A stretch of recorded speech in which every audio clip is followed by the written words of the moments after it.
100 शब्द प्रति मिनट की गति से डिक्टेशन। डिक्टेशन 5 सेकंड से स्टार्ट होगा। Yes, start.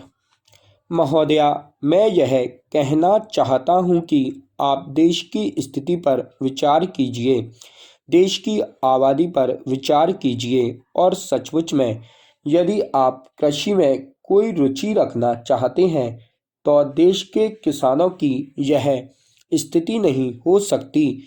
किसान जो देश का मालिक है वह आज सबसे बदतर और सबसे बुरी स्थिति में पड़ा हुआ दिखाई दे रहा है। मैं माननीय कृषि मंत्री जी को बधाई देता हूं कि उन्होंने किसान की पैदावार के दाम बढ़ाए।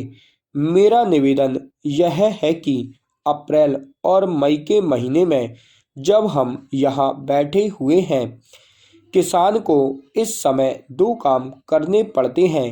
एक काम तो खेतों में गेहूं काटने का और बाद में उसको मशीन पर डालकर गेहूं निकालने का है।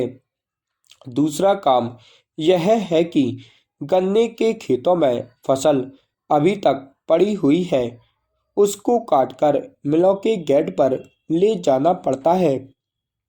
गर्मी के दिनों का यह काम नहीं है, यह काम सर्दी का है। इसलिए मेरा निवेदन है कि गेहूं की कटाई और गन्ने की सप्लाई के काम को अलग अलग समय पर करवा दें।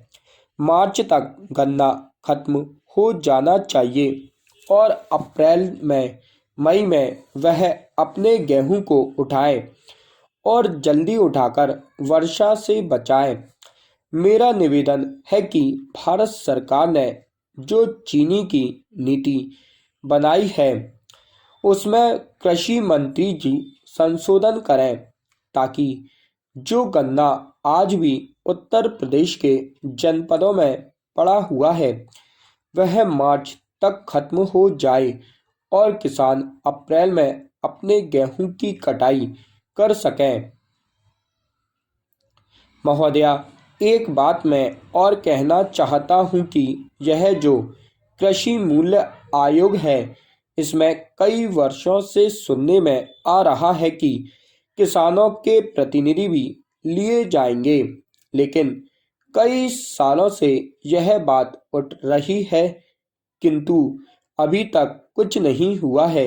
मैं आशा करता हूं कि माननीय कृषि मंत्री जी जो अब नए मंत्री बने हैं वह किसानों की समस्याओं को अच्छी तरह से समझते हैं तो वह किसानों के प्रतिनिधियों को इससे तो मुझे आयोग में शामिल करेंगे ताकि किसानों के उत्पाद का मूल्य तय करने में वह अधिकारियों के साथ बैठकर उन्हें समझा सकें। आप ऐसा कर देंगे। विश्वास है कि किसानों की समस्याओं का बहुत हद तक हल पूरा हो सकेगा। महोदया, सदन के माननीय सदस्यों का मैं आभार प्रकट करता हूं जिन्होंने किसानों की समस्याओं के लिए अपने मूल्यवान और आदर्शवादी सुझाव रखे। मैं जितना भी उनका धन्यवाद करूं उतना ही मैं समझता हूं कि कम है। विरोधी पक्ष के सदस्यों ने भी बहुत अच्छे सुझाव दिए हैं और महत्वपूर्ण जानकारी दी है। ऐसा तभी संभव है जब वे इस बारे में पूर्ण ज्ञान रखते हैं और उनमें से अनेक तो कृषि विशेषज्ञ भी हैं। बहुत से नेता यहाँ पर किसान नेताओं के रूप में आए, उन्होंने बहुत अच्छी बात हमें बताई। मैं उनको धन्यवाद देना चाहता हूँ। आप जानते हैं कि हमारा देश कृषि प्रधान देश है। स्टॉप।